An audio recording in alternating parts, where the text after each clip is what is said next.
News, सच जरूरी है। यह है MNS न्यूज नेटवर्क और आप देख रहे हैं MNS न्यूज टीवी। मैं हूं आपके साथ सोनल। तो आइए देखते हैं आज कुछ खास खबर। इवेंट मैनेजमेंट के 9 साल, सपा बसपा ने भाजपा की उपलब्धियां गिनाई। समाजवादी पार्टी और बहुजन समाज पार्टी के पास केंद्र में 9 साल पूरे कर रही मोदी सरकार की तारीफ के लिए शब्द नहीं है। समाजवादी पार्टी जहां केंद्र के प्रदर्शन की जमकर आलोचना कर रही है, वहीं बसपा अपने विचार व्यक्त करने में नजर आ रही है। समाजवादी पार्टी के प्रवक्ता अब्दुल हबीज गांधी कहते हैं 9 साल सिर्फ इवेंट मैनेजमेंट में गुजरे हैं, ये कई मोर्चों पर नाकामी के साल है। मोदी सरकार ने 2014 में जो वादा किया था उसमें से कोई भी प्रोजेक्ट पूरा नहीं हुआ।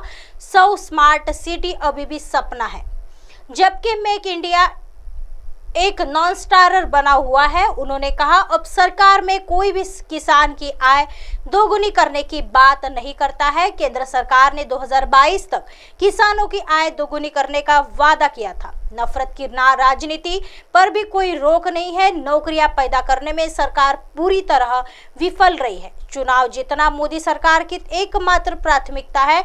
मैं कहूंगा कि यह अधिकतम हेडलाइन प्रबंधन की और न्यूनतम शासन की सरकार रही है। दूसरी ओर बहुजन समाज पार्टी मोदी सरकार पर दलितों और समाज के हाशिए पर पड़े वर्गों के लिए पर्याप्त काम नहीं करने और वोट पाने के लिए केवल झूठे वादे करने का आरोप लगाती है। पूछे जाने पर बसपा के एक पदाधिकारी ने कहा केंद्र ने दलितों के लिए कुछ नहीं किया है और वोट पाने के लिए धार्मिक ध्रुवीकरण का उपयोग किया है। हालांकि समाजवादी पार्टी को भी दोषी ठहराया जाना चाहिए, क्योंकि उसने कभी भी दलितों के लिए वास्तविक चिंता नहीं दिखाई है। यहाँ तक कि कांग्रेस ने भी दर्शकों तक हमें बेवकूफ बनाया है। एकमात्र पार्टी जो वास्तव में दलितों की परवाह करती है और काम करती है वह बसपा है, और हमने इसे बार बार साबित किया है। आइए बढ़ते हैं अगली खबर की तरफ। पीएम मोदी ने किया 75 रुपए का सिक्का लॉन्च, पर आम जनता नहीं कर सकेगी इससे लेन देन, जाने क्यों।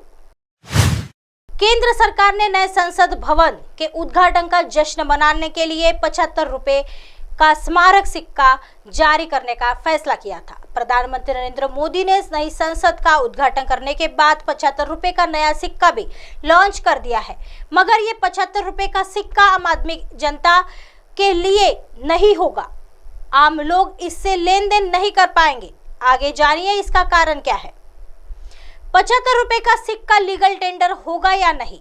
स्मारक सिक्के सामान्य चलन के लिए नहीं होते हैं, इसलिए इनका उपयोग लेन देन के लिए नहीं किया जाता है। इसके अलावा 75 रुपए के सिक्के के मामले में एक अलग फैक्ट है। दरअसल इस सिक्के का धातु मूल्य इसकी लीगल वैल्यू से अधिक है, क्योंकि इस सिक्के का आधा हिस्सा चांदी से बना है। जाहिर सी बात है इसकी वैल्यू ज्यादा होगी।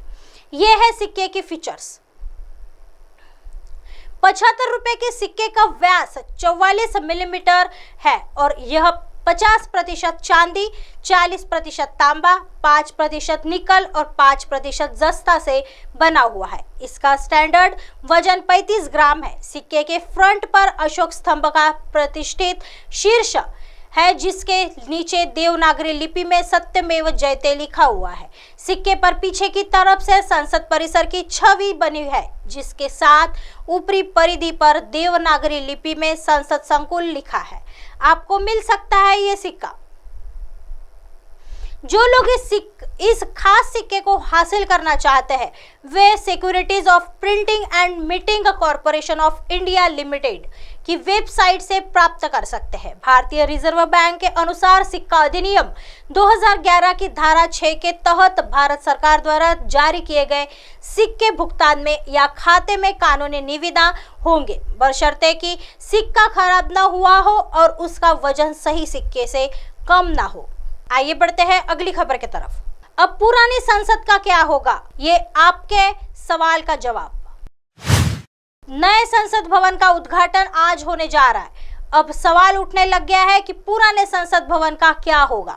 मौजूदा इमारत ने स्वतंत्र भारत की पहली संसद के रूप में कार्य किया, जिसमें कई ऐतिहासिक फैसले लिए गए। संसद भवन की समृद्ध विरासत का संरक्षण और कायाकल्प राष्ट्रीय महत्व का मामला है, जिसे मूल रूप से काउंसिल हाउस कहा जाता है।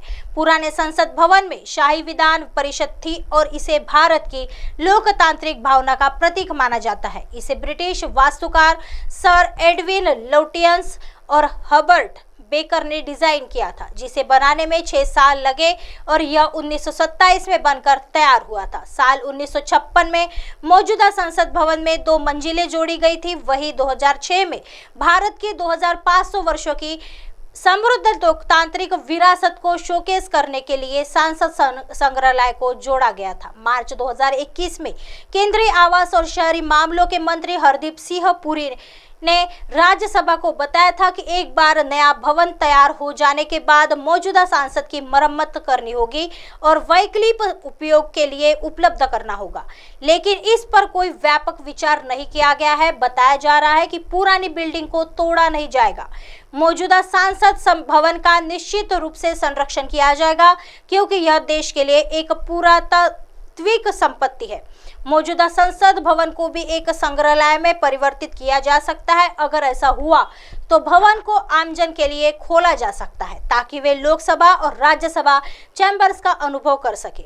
मौजूदा समय सभी पेंटिंग्स, मूर्तियां, पांडुलिपियां, संग्रह और अन्य महत्वपूर्ण विरासत व सांस्कृतिक कलाकृतियों को राष्ट्रीय संग्रहालय व भारत के राष्ट्रीय अभिलेखागार और इंदिरा गांधी राष्ट्रीय कला केंद्र में रखा गया है। नए संसद भवन के उद्घाटन का 20 पार्टियां कर रही है विरोध।